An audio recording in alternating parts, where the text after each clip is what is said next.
जी अस्सलाम वालेकुम स्टूडेंट्स, हमने आज सोचा थोड़ा सा एमसीक्यूज डिस्कस कर लें IS-38 के। इसमें थोड़ी सी आपकी एक रिवीजन सी भी हो जाएगी और that would be better obviously माशाल्लाह। तो माय डियर एमसीक्यू निकालें आप 26 वहाँ से शुरू करें ज़रा my dear. If an asset incorporate both, सीटों पे एल्फी नहीं लगी हुई, if an asset incorporates both intangible and tangible items। अगर एक चीज में इंटेंजिबल टेंजिबल दोनों हैं तो क्या करें फिर, इसका किस स्टैंडर्ड में डालें?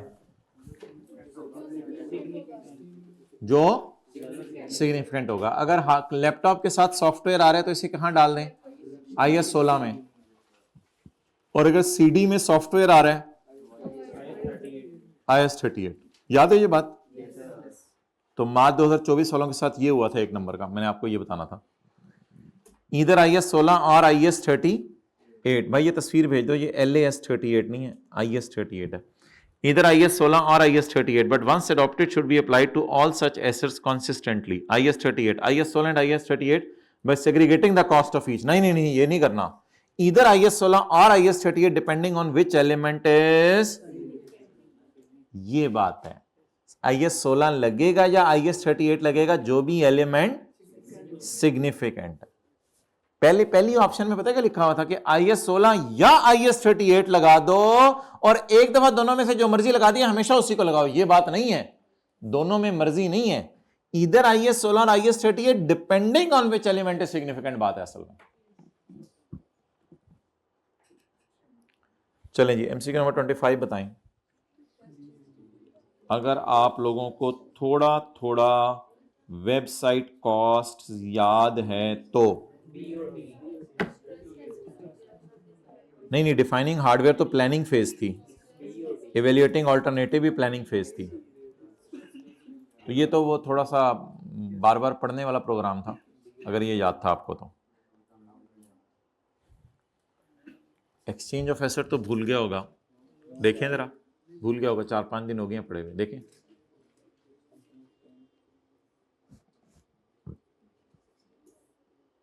जी कौन सी ऑप्शन बता रही हैं आप? बी बता रही हैं, बाकियों को भी देख लेने दें।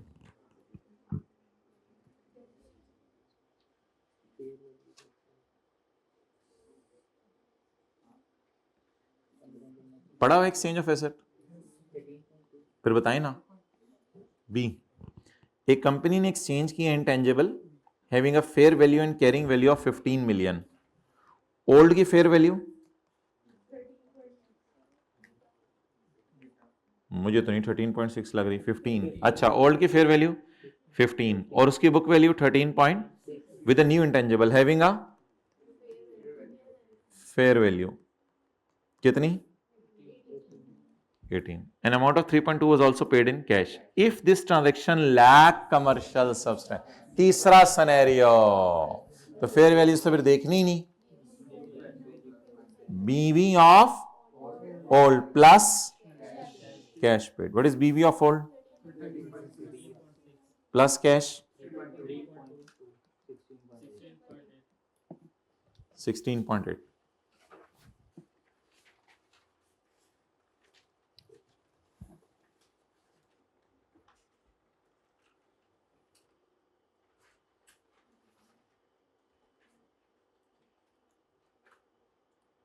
जी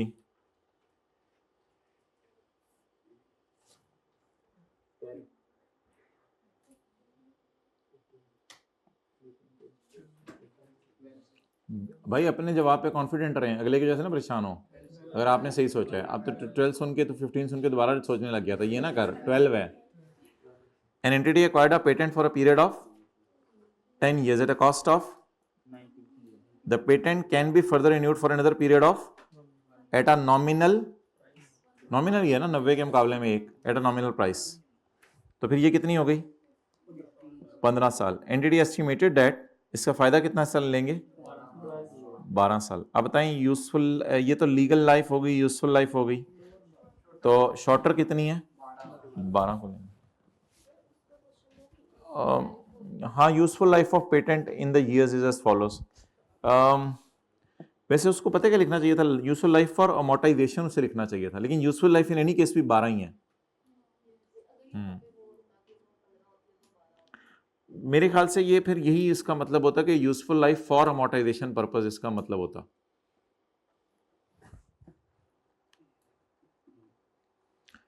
hardware and relating operating system, वो ऑपरेटिंग सिस्टम इंटेग्रल पार्ट है कंप्यूटर हार्डवेयर का। फिर तो मुझे हार्डवेयर महंगा लग रहा है, सिग्निफिकेंट हार्डवेयर है तो फिर अब सिग्निफिकेंट क्या होगा, सिग्निफिकेंट तो हार्डवेयर होगा ना, ऑपरेटिंग सिस्टम तो विंडोज होती है थोड़ी सी, जैसे मोबाइल के अंदर एंड्रॉइड सॉफ्टवेयर।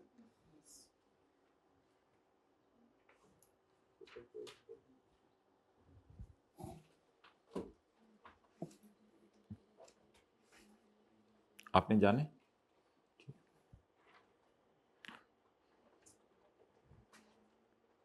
पॉज करने की जरूरत तो नहीं, इधर से गुजरेंगे नहीं, बस ठीक, ऑनलाइन ले लीजिएगा। चलिए यार, ये एमसीक्यू ना बस कोई 4-5 सालों में एक दफ़ा ये एमसीक्यू थोड़ा सा सोचने वाला अजीब सा आया था, यानी कि डायरेक्टली कोई IAS 38 का कॉन्सेप्ट नहीं है, अकल लगवा रहा है आपकी और पूछ रहे, ये एक थोड़ा सा अजीब सा एमसीक्यू आया हुआ है, तो बता दें इसका जवाब कोई हो सकता है, किसी का सही भी हो ना, किसी का सही हो,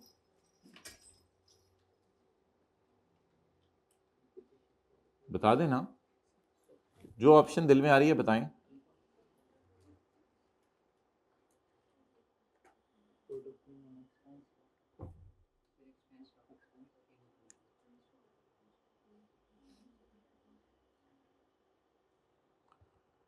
अच्छा जी, an entity purchase a patent for its product A in 2014 for 20 साल,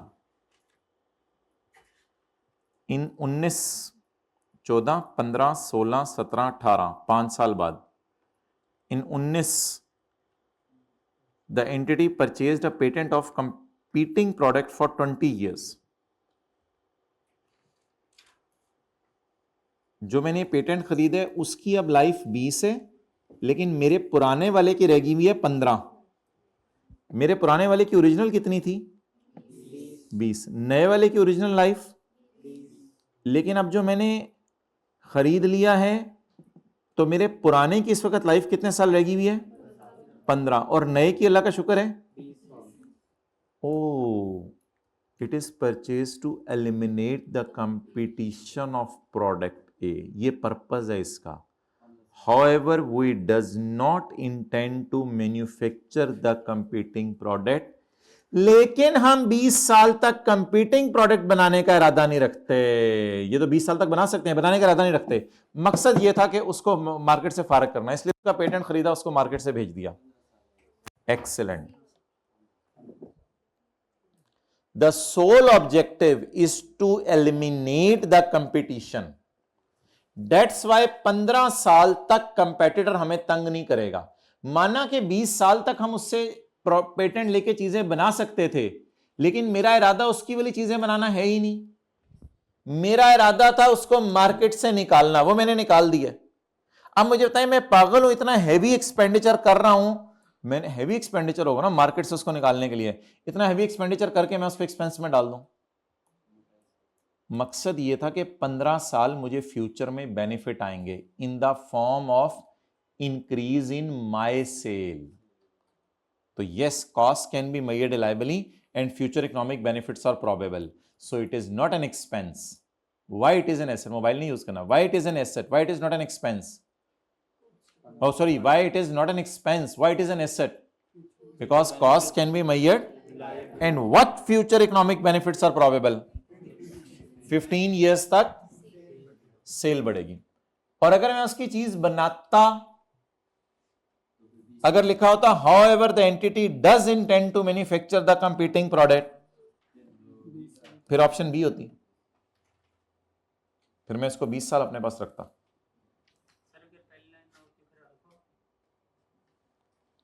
पहली लाइन ही ना होती, पहली लाइन ना होती, एक मिनट में देख लेने दो फिर, अगर पहली लाइन ही नहीं है, नहीं तो फिर कंपीटिंग प्रोडक्ट वाली लाइन से लिंक ही ना बनता ना, तो फिर तो ये लाइन भी ना होती।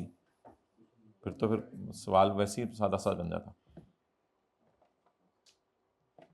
सो डेट वाज, अब इसको दोबारा सुन लीजिएगा। ऑनलाइन वाले असल में ऑनलाइन वाले दोबारा इसको पूछते हैं अक्सर, कोई ना कोई एक दो बच्चा 2-4 दिन में याद आ जाता है, ये ज़रा दोबारा रिवाइज करा दें। तो अभी सुन लो दोबारा, तो इसलिए थोड़ा सा पूछते होते हैं बच्चे। अच्छा यार, अब आपकी बड़ी ज़बरदस्त रिवीजन होनी है रिसर्च और डेवलपमेंट की। ये 3-4 सवाल उसने इकट्ठे डाले हुए हैं इसमें, उसके बाद आसान है आगे, ये भी आसान है, लेकिन R&D की बड़ी अच्छी आपकी रिवीजन होनी है कि क्या एक्सपेंस है, क्या वो जो 6/12 3/12 की, क्योंकि ईयर एंड उसने बड़े मज़े के रखे हैं। जून नहीं रखा, दिसंबर नहीं रखा, सितंबर रखा है। Dawn limited owns a pharmaceutical business with a year end of 30 September 2014। Year end क्या है हमारा my dear? 30 September 2014। DL commence the development stage of a new drug on यकम जनवरी 14। जी माय डियर, कमेंस कब की? यकम जनवरी 14 को। और मेरा ईयर एंड क्या है? 30 सितंबर 14। 40,000 per month was incurred until the project was completed on 30 June 14। Project complete कब हो गया? When the drug went into immediate production. Production कहां शुरू हो गई होगी? फैक्ट्री में। Directors became confident of the project success on यकम मार्च 14। ये क्या लाइन डाली है बीच में? Director became confident of success on यकम मार्च 14। इसका मतलब है इससे पहले डायरेक्टर्स डाउटफुल थे कि पता नहीं प्रोजेक्ट पूरा होगा भी या नहीं होगा। तो यकम मार्च 14 को क्राइटेरिया मेट हो गया। ड्रग की लाइफ है 5 साल और time apportionment is used by DL, यानी टाइम अपोर्शन कर दें। खर्चा पर मंथ उसने दिया हुआ है। सवाल की रिक्वायरमेंट है P&L में डेवलपमेंट कॉस्ट कितनी जाएगी और P&L में अमोर्टाइजेशन कितनी जाएगी। P&L में पता क्या जाएगा? P&L में डेवलपमेंट कॉस्ट जाएगी जनवरी और फरवरी की, और P&L में जाएगी अमोर्टाइजेशन। 40,000 ज़रब 2 महीने इज इक्वल टू, निकल लें आपने। रिक्शे वाला आ गया, भाई को जाने दो भाई, रिक्शे वाले अंकल आ गए। हाँ जाओ यार, ये मैं तो वैसे थोड़ा सा ज़रा जाए। वेल डन, जितना आप बैठ गए माशाल्लाह, मैं भी बैठ गया हूँ जी। मार्च अप्रैल मई जून, बोले बोले, मार्च अप्रैल मई जून, कितने महीने? 40,000 ज़रब 4, 1,60,000। अमोर्टाइजेशन मांगी है उसने, divided by 5 multiplied by, excellent, 3/12, 30 जून और 30 सितंबर, 8,000, 88,000 आंसर आ गया।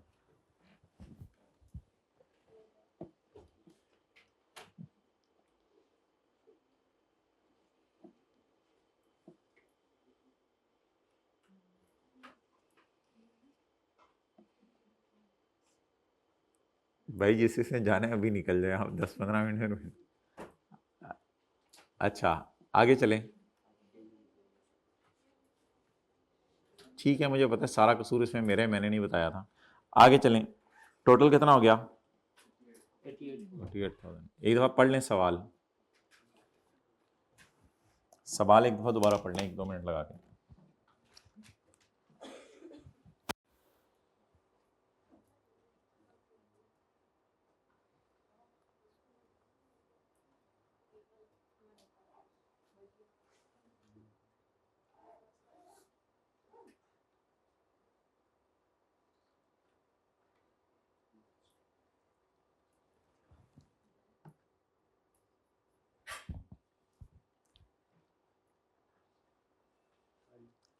चलें जी आगे। ये मस्जिद में नमाज़ पता करो, 4:45 है तो फिर क्लास ख़त्म करते हैं। 5 बजे तो फिर 10 मिनट है। 5 बजे पौने पौने अपनी तरफ से ठोकी जा रहा है, 4:45। पता कराओ जरा।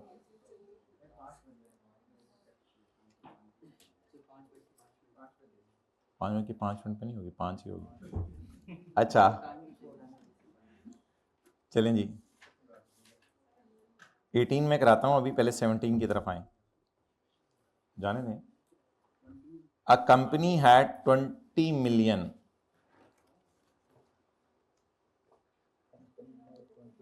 a company had 20 million of capital, 18वां करवाता हूं। A company had 20 million of capitalized development expenditure at cost brought forward at 1 अक्टूबर 2017। मेरा ईयर एंड क्या है? 30 सितंबर 18।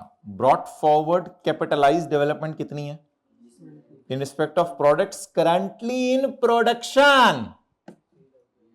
मुझे बताएं, ये work in progress capital development है या ये कोई इंटेंजिबल मुकम्मल हो चुके हैं पिछले सालों में? मुकम्मल। वर्क इन प्रोग्रेस नहीं है ना, उनसे प्रोडक्ट्स प्रोड्यूस हो रही हैं, तो फैक्ट्री में चले गए हैं, मुकम्मल वाले हैं, बोंगी नहीं मारनी थी। A company had 20 million of capitalized development expenditure at a cost brought forward on October 17 in respect of products currently in and a new project began on the। आप बताएं हमारा प्रोजेक्ट कब शुरू हुआ है? साल के पहले दिन। स्टार्ट कब हुआ? Research stage of new product lasted until 31 December. Research छोड़ें, इस तरह लिख लेते हैं ना, डेवलपमेंट स्टार्ट हो गई 1 जनवरी 18। नहीं समझ आई? आ गई? रिसर्च एंड होगी ना 31 दिसंबर को, तो 1 से फिर क्या शुरू होगी? एंड इनकट 1.4 मिलियन ऑफ कॉस्ट, ये तो रिसर्च एक्सपेंस है। फ्रॉम दैट डेट यानी किस दिन से? 1 जनवरी से या 31 दिसंबर से। The project इनकट development cost of 8 lakh, उस दिन से आगे 8 लाख का खर्चा होना शुरू हो गया। On 1 April director became confident that the project would be successful. अच्छे वाली डेवलपमेंट क्राइटेरिया मीट हो गया किस दिन? 1 अप्रैल को। The project was still in development है 30 सितंबर। 30 सितंबर को अभी भी प्रोडक्ट डेवलपमेंट में है, ईयर एंड तक अभी भी वर्क इन प्रोग्रेस है। The project was still in development. The capitalized development expenditure is amortized at 20%. ये कौन सा है? Capitalized development, ये लाइन जाके इसके साथ मिलेगी क्योंकि वो कैपिटलाइज्ड डेवलपमेंट है, वो जो पिछले साल हो चुकी हुई है। उसको कितने % अमोर्टाइज करना है? What will be the amount of P&L for the year ended 30 सितंबर 18? करें जी calculate in respect of research and development costs.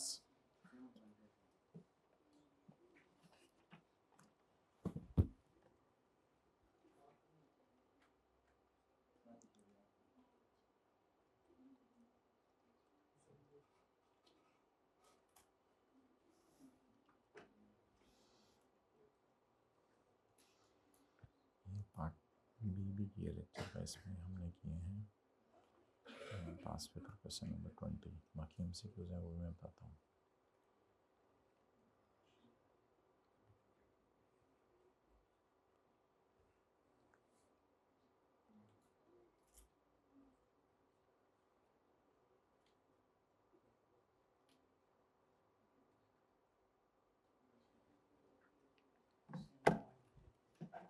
अच्छा जी माय डियर, नाउ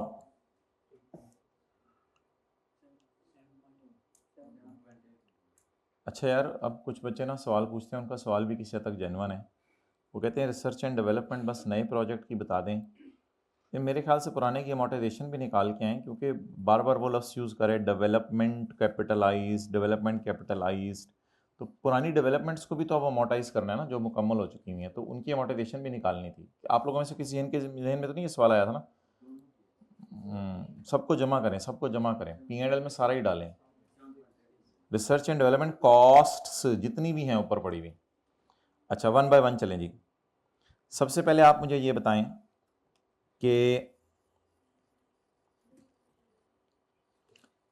नया जो प्रोजेक्ट है उसकी रिसर्च फेज का खर्चा कितना है?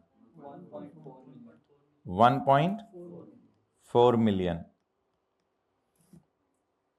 ऑन यकम April 18, sorry, from that date the project incurred cost of 88 lakh per month. तो जनवरी फरवरी मार्च भी 8 लाख हुआ और अप्रैल मई जून जुलाई अगस्त सितंबर भी 8 लाख हुआ, ऐसा ही है। लेकिन वो तो अच्छी वाली डेवलपमेंट है। अच्छा जी, आप बताएं डेवलपमेंट बुरे वाली। 8 लाख इंटू जनवरी फरवरी मार्च 3 मंथ्स कितना हो गया भाई? अच्छी डेवलपमेंट को इग्नोर कर दें क्योंकि सवाल की रिक्वायरमेंट नहीं है, और इसको अमोर्टाइज भी नहीं करना क्योंकि अच्छी डेवलपमेंट तो अभी वर्क इन। हाँ, एक मसला और है, पिछली डेवलपमेंट पिछले साल वाली पड़ी हुई है, उसको पकड़ लें। उसको बताएं क्या करना है। पिछली डेवलपमेंट पिछले साल वाली, उसकी अमोर्टाई कॉस्ट 20 मिलियन इंटू जी 4 लाख 4 मिलियन, ये टोटल आ गया 7.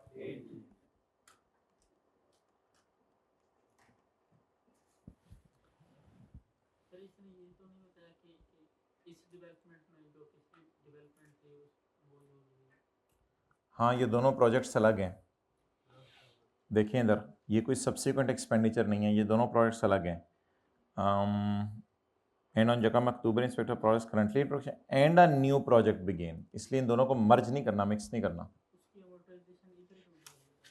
उसकी अमोर्टाइजेशन इधर नहीं डाली, मैं तो उस इंटेंजिबल की कॉस्ट अभी निकालनी नहीं शुरू की। मैंने तो ये नहीं कहा कि वो इंटेंजिबल इस टेंजिबल के बनाने पे यूज हुआ है। मैं तो सवाल की रिक्वायरमेंट देख रहा हूं, P&L में कितना जाना है। वो पता है कब होता? वो तब होता जब मैं इसकी 6 महीने की कॉस्ट भी लेता और उसमें उसकी अमोर्टाइजेशन डालता, वो और बात थी फिर। हाँ जी,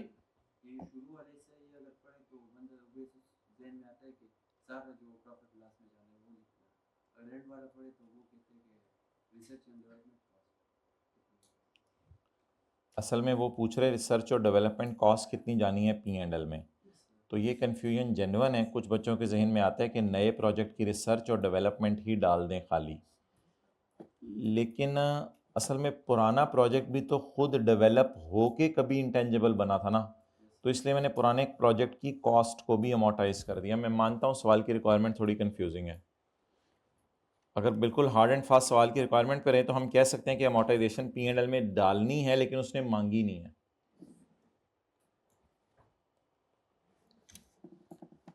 ओके, ये MCQ 18 फिर फ्रेश माइंड के साथ करेंगे।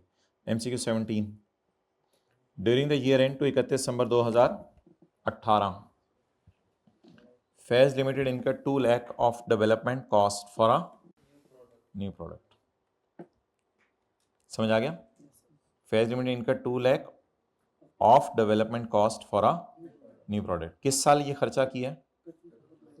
ड्यूरिंग द ईयर, हमारे साल। In addition FL spend 60,000 on यकम जनवरी 2018, हमारे साल के पहले दिन एक मशीन खरीदी है जो स्पेसिफिकली इस प्रोजेक्ट के लिए है। And 40,000 on building the brand, brand build करना तो इंटरनली जनरेटेड, इसको छोड़ें।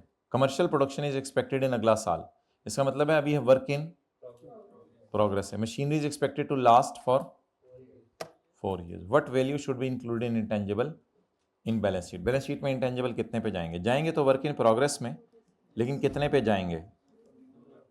2 लाख पूरा डाल दें। हाँ, जमा जमा जमा जमा 60,000 डिवाइड बाय 4, 2 लाख। आपने कैसे फील किया कि ये डेवलपमेंट सारी अच्छी वाली है? कुछ नहीं बताया हुआ। जब कुछ ना बताया तो बेहतर है क्या एज्यूम करें डेवलपमेंट अच्छी वाली है, क्राइटेरिया मीट हुआ है।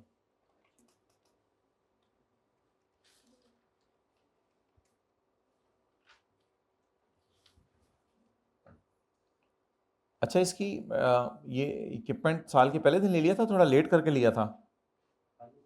हाँ, साल के पहले दिन, फिर तो बस पूरे साल की अमोर्टाइजेशन डिप्रिसिएशन इसमें डालें इंटेंजिबल की कॉस्ट में।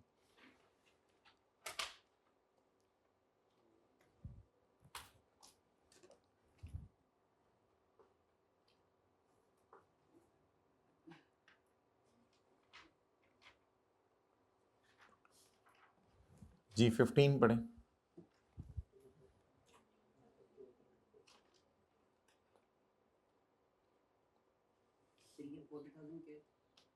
$40,000 इंटरनली जनरेटेड ब्रांड है, इसको आप कैपिटलाइज नहीं करते, खुद ब्रांड अपना बना रहे हैं।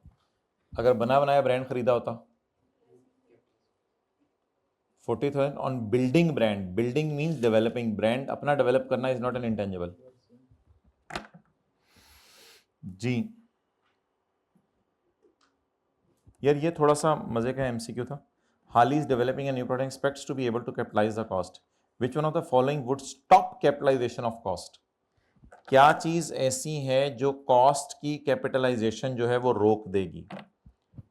डेवलपमेंट प्रोडक्ट की अभी तक कंप्लीट नहीं हुई और चल रही है, तो बेहतर है कि आप कॉस्ट कैपिटलाइज करना बंद ही कर दो। यार ये क्या बातें कर रहे हो कि डेवलपमेंट चलती रहेगी, तो जब तक चलती रहेगी तब तक कैपिटलाइज करते रहेंगे? ये क्या बात हुई कि कैपिटलाइज करना बंद कर दो? चीजें कैपिटलाइज करना इसलिए बंद कर दें कि अभी तक मुकम्मल नहीं हो पा रही, जब कभी मुकम्मल होंगी तब तक कैपिटलाइज होती रहेंगी। सवाल देखिए, सवाल की थोड़ी सी रिक्वायरमेंट अजीब सी है। Hal is developing a new product, is developing a new product, और ये एक्सपेक्ट कर रहा है कि मैं इसका कॉस्ट को कैपिटलाइज करता रहूंगा। अब which of the following would stop capitalisation? क्या चीज कैपिटलाइजेशन को रोक देगी? Development of product is not yet complete, इसलिए कैपिटलाइजेशन रोक दो। ये तो कोई वजह नहीं है कैपिटलाइजेशन रोकने की। अभी तक इसका पेटेंट अपने नाम रजिस्टर नहीं कराया, इसलिए साइंसदानों की तनख्वाहें कैपिटलाइज करना रोक दो। जब कभी पेटेंट रजिस्टर कराएंगे अपने नाम, नहीं ये तो कोई डेवलपमेंट के 6 क्राइटेरिया में भी नहीं लिखा हुआ था, ये तो खैर है, जब कभी बाद में पेटेंट रजिस्टर करा लेना, जब जब प्रोडक्ट पूरी बनेगी तब हुकूमत के पास जाना, हुकूमत को कहना यार ये मेरे नाम लगा दें ताकि और कोई मेरा फार्मूला चोरी ना कर ले। ये बात ऐसी तो नहीं है, पेटेंट रजिस्टर बाद में भी कराया जा सकता है। पता है वो क्या कह रहा है? कहते हैं अभी तक मैंने पेटेंट इसका अपने नाम नहीं लगवाया, इसलिए मेरे दिल में आ रहा है साइंसदानों की कॉस्ट को ना स्टॉप कर दूं कैपिटलाइज करना। नहीं नहीं, करते रहो यार, तुम करते, परेशान ना हो, हौसला रखो।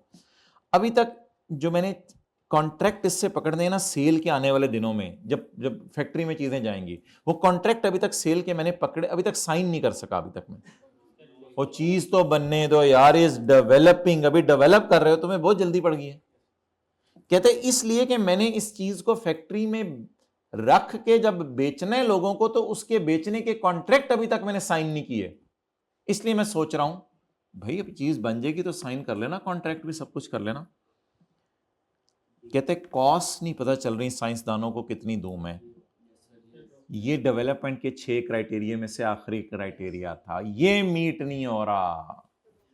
अब रोक दो कैपिटलाइज करना, तुम्हें पता ही नहीं चला कैपिटलाइज क्या करना है, तो कैपिटलाइज कैसे करना है तुमने?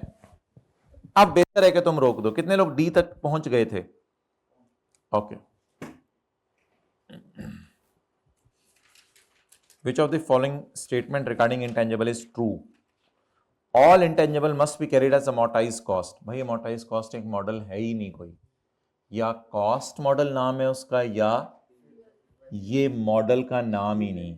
ये मॉडल का नाम आप IFRS 9 में पढ़ेंगे, ये मॉडल का नाम नहीं पढ़ा हुआ ना आपने कभी, amortized cost। ये amortization वो वाला नहीं है IS 38 वाला, ये मॉडल है amortized cost, ये मॉडल कोई नहीं है, ये तो बोंगी मारी। आगे चलें। The development of a new process which is not expected to increase sale revenue may still be recorded as intangible। मैंने आपको बताया था इकोनॉमिक बेनिफिट दो तरीके से आते हैं, कॉस्ट कम हो रही हो या रेवेन्यू बढ़ रहा हो। कहते हैं रेवेन्यू मेरा नहीं बढ़ना, मैं इंटेंजिबल रिकॉर्ड कर सकता हूं, yes, because may be cost reduce हो जाए। ऐसा भी तो हो सकता है तुम्हारी चीजों की कॉस्ट रिड्यूस हो जाए।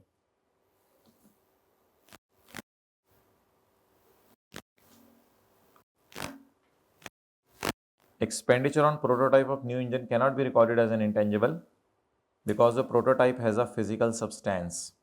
क्योंकि प्रोटोटाइप का फिजिकल सब्सटेंस होता है, इसलिए इसको इंटेंजिबल नहीं कहा जा सकता। भाई डेवलपमेंट की एग्जांपल्स में प्रोटोटाइप और पायलट प्लांट का लफ्ज लिखा हुआ है कि ये डेवलपमेंट की कॉस्ट है, तो आप कौन होते हो ये कहने वाले कि इसको मैं कैपिटलाइज नहीं कर सकता?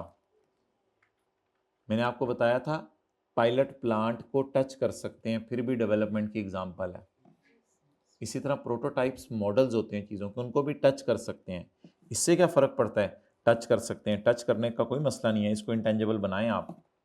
पायलट प्लांट को भी तो टच कर सकते हैं। किसी को याद है ये डेवलपमेंट की एग्जांपल्स में था?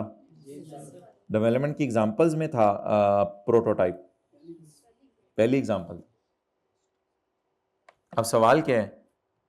Expenditure on prototype is not an intangible. नहीं नहीं नहीं नहीं, it is can not be, नहीं can be classified as intangible.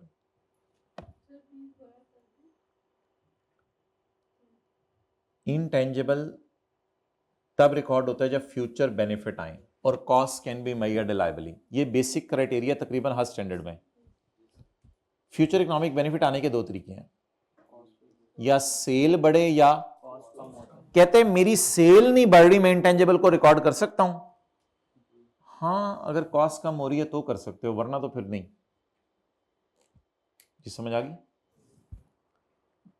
The development which is not expected to increase sale may still be recorded as intangible because